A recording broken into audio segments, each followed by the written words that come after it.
Hi guys and welcome to I'm a Biker, and we have just ridden the 2024 Yezdi Adventure, and let's get into the details.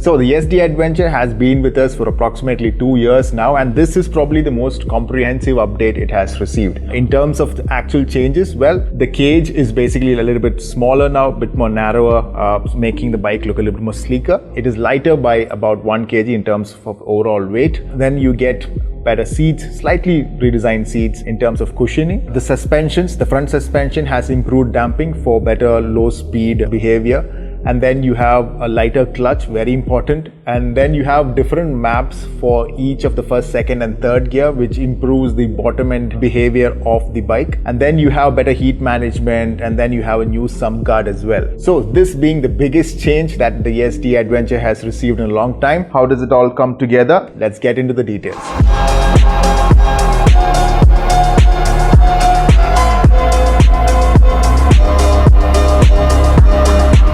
So let's start with engine and performance. I think the biggest grouse that most people had with the first generation Yezdi Adventure is that the low end RPM, the low RPM behavior was a little bit unpredictable. It used to cut off often. So what the guys at Yezdi have done is they have, over the last 2 years, they have taken all the feedback from customers and, all the other media guys and etc. And what they've done is they worked on these issues, and primarily being this usability factor, whereby an adventure bike is not just going to be used for adventure, right? It's going to be used for your daily use as well. You can't have, or at least most of us can't have, one bike for every purpose oriented use. So that's what the guys at Yezdi have gone on to do on this 2024 version. Is the first, second and third gear receives individually different engine maps so that it doesn't cut off like before, and the performance actually is much better than before in these 3 gears. And of course, one thing that we have noticed is that even in higher RPMs at, like for example at cruising speeds, like you're doing highway speeds probably about 90 to 110, there are no vibes or much less vibes, and it's much more comfortable to stay at these speeds, without numbing your palms and arms basically, and it feels much more comfortable at those highway speeds. All around a much more improved or much better city bike as well as a highway bike. And regarding off-road, that we will talk a little bit later.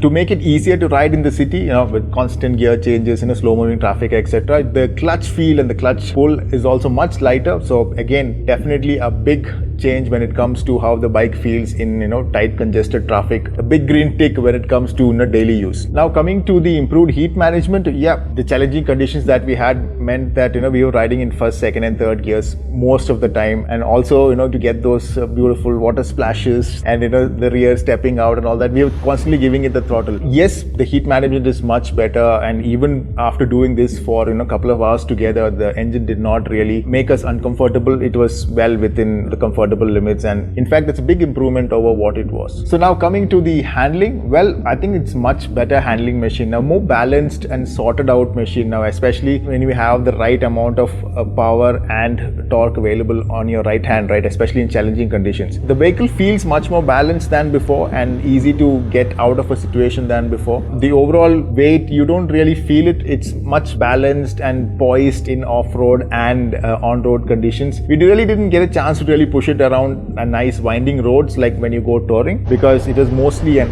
off-road event, and we did take it out on the highways. The highway manners are good. It feels much more planted. It feels much more stable. It feels much more refined at highway speeds, like I told you before. Even the updated suspension damping at the front has made it much more comfortable at slow speeds. Basically, it soaks up all the smaller undulations much better. You don't need to be build up speed. You get some momentum for the suspension to work. So that is really good. I'm 5'11" in height, and usually I do feel cramped on most bikes, but even though I'm 5'11", I did not feel cramped. In fact, felt very comfortable on the bike. The riding position was good. My feet reach to the ground was good, and even in these challenging, I'm telling you, it is really slushy. It was no place to take a motorcycle. Probably it was the right place for a motocross bike, but yeah, not a big adventure bike. But even then, it was really nice. It gave you confidence to, keep going. It did not scare me to taking it into, the big slushy pits and all the challenging conditions. It was good fun. I feel that when the bike gives you confidence in these kind of challenging conditions, and that is a big win for the bike, because, my skills probably were not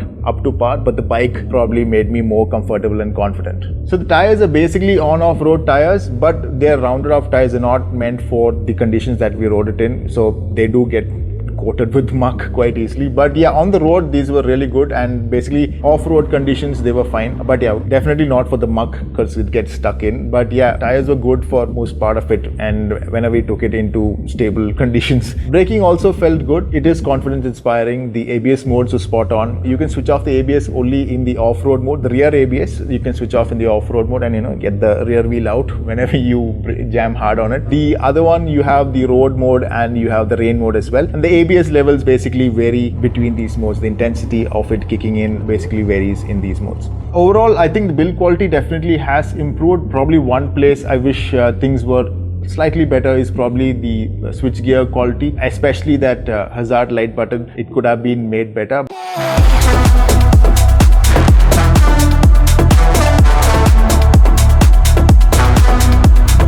So overall, our experience with the 2024 Yezdi Adventure has been really fun. I wish the conditions were a little bit less extreme so that I could have really pushed it off-road and really made some cool videos, because the rains were consistently pouring and we couldn't take our cameras out for a lot of time. What I did enjoy and what I think at this price point is that the Yezdi Adventure, the 2024 Yezdi Adventure, makes a really strong statement for being your first adventure bike, and that you can take it touring and that you can use it as your daily ride as well. Something like the Himalayan 450, I feel, has now taken one step, or the pendulum has swung a little bit more towards being a core adventure bike and less towards being a daily ride. So this one's much more comfortable, much more manageable than something like a bigger adventure bike for a daily use.